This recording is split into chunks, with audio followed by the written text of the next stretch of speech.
चलिए, तो अब हम लोग बात करने वाले हैं सेंट्रल प्रोसेसिंग यूनिट, जो कि कंप्यूटर का बहुत ही अहम हिस्सा होता है। यूं कहे कि कंप्यूटर की सारी एक्टिविटी इसी के द्वारा होती है, और ये है हमारा सेंट्रल प्रोसेसिंग यूनिट अर्थात CPU. The central processing unit CPU is the brain of any computer system. बहुत अच्छी लाइन है यहाँ पर, ब्रेन ऑफ कंप्यूटर। तो अगर आपसे पूछा जाए कभी कि कंप्यूटर का ब्रेन किसे कहा जाता है, then you have to provide answer, this is CPU. Okay, अगर आपसे पूछा जाए कि कंप्यूटर का ब्रेन किसे कहा जाता है, तो आपको क्या बताना है कि सीपीयू को कंप्यूटर का ब्रेन कहा जाता है। और क्यों कहा जाता है कंप्यूटर का ब्रेन, इस बात को भी जान लीजिए। क्योंकि हमारे अगर शरीर की बात करें तो हमारे शरीर में सारे डिसीजन हमारा ब्रेन लेता है, उसी प्रकार से कंप्यूटर के सभी डिसीजन जो है वो सीपीयू ही लेता है। दूसरी चीज कि सभी डिवाइसेस, चाहे वो कीबोर्ड हो, चाहे वो माउस हो, चाहे वो मॉनिटर हो, सभी डिवाइसेस जो हैं सीपीयू से डायरेक्टली कनेक्ट होते हैं। ठीक है, और इसी वजह से सीपीयू जो है सेंट्रल प्रोसेसिंग यूनिट भी कहा जाता है। और चूंकि सारी एक्टिविटी सीपीयू के द्वारा ही की जा रही है, सीपीयू के डिसीजन पे ही की जा रही है, इसी वजह से सीपीयू को जो है ब्रेन ऑफ कंप्यूटर भी कहा जाता है। Okay, CPU perform all types of data processing operation. CPU प्रत्येक प्रकार की, हर एक प्रकार की डेटा ऑपरेशन से रिलेटेड कामों को करता है। It control the operations of all parts of computer. Computer के भाग के सभी ऑपरेशंस को यही कंट्रोल करता है। सपोज करिए कि आप कीबोर्ड से भी कुछ लिख रहे हैं, कीबोर्ड से भी कुछ टाइप कर रहे हैं, और माउस से भी इंस्ट्रक्शन दे रहे हैं, तो दोनों काम एक साथ कैसे हो पा रहा है? क्योंकि सीपीयू इन चीजों को कंट्रोल कर रहा है और इंस्ट्रक्शंस को आगे बढ़ने की अनुमति दे रहा है। तो जैसे जैसे आप काम करते रहते हैं, वैसे वैसे सीपीयू जो है अलग अलग कामों में एंगेज होते रहता है। और ओवरऑल देखा जाए तो कंप्यूटर में होने वाली हर एक एक्टिविटी के लिए सीपीयू ही रिस्पॉन्सिबल होता है। ओके, चलिए, होप कि आपको समझ में आ गया होगा। आगे बढ़ते हैं।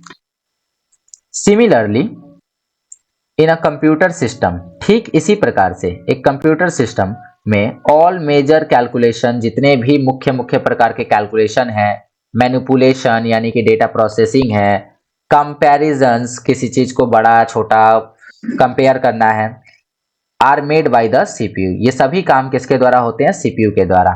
सीपीयू के द्वारा क्या होते हैं? जितने भी मेजर कैलकुलेशंस हैं, मैनिपुलेशंस है अर्थात प्रोसेसिंग है, कंपैरिजन है अर्थात तुलना करना है, ये सभी के सभी सीपीयू के द्वारा होते हैं।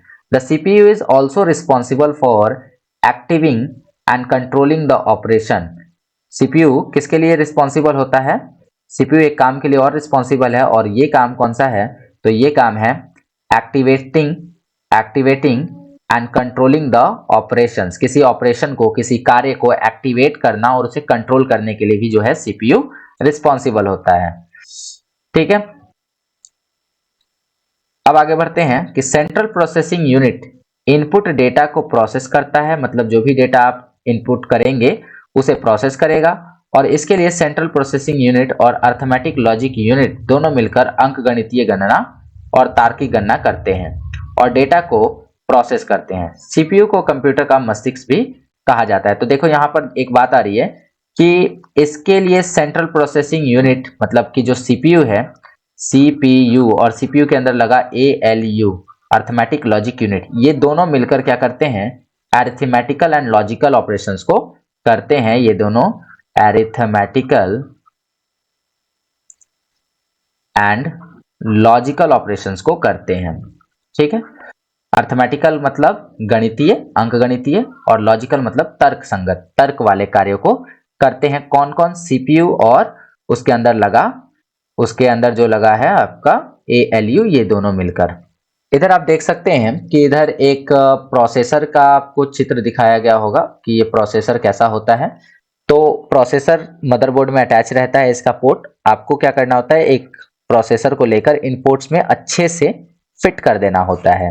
तो ये होता है हमारा कंप्यूटर का प्रोसेसर। इसी को सीपीयू भी कहते हैं, इसी को पूरा सीपीयू कहते हैं। बट आप जो देखते हो ये बड़ा बॉक्स, ये पूरा सीपीयू तो है, ठीक है, इसके अंदर कई सारे छोटे छोटे कंपोनेंट लगे होते हैं। ये हम आगे डिस्कस करेंगे कि सीपीयू के इनसाइड में क्या क्या चीजें होती हैं। ठीक है, चलिए आगे बढ़ते हैं। The three major part of CPU are, CPU के तीन मुख्य पार्ट होते हैं। कौन कौन से हैं, आप इधर अगर ध्यान से देखो तो इनपुट यूनिट के बाद सीपीयू है और एक मेमोरी है एंड देन आउटपुट यूनिट है। लेकिन सीपीयू के अंदर अगर देखा जाए तो दो यूनिट और मौजूद है, एएलयू और कंट्रोल यूनिट। इसी को एएलयू, सीयू एंड एमयू कहा जाता है। ALU arithmetic logic unit, CU यानी कि कंट्रोल यूनिट और एमयू यानी कि मेमोरी यूनिट। ये तीनों से मिलकर एक सीपीयू का निर्माण होता है। ठीक है, होप कि आपको ये चीजें समझ में आ गई होंगी। तो चलिए अब आगे बढ़ते हैं।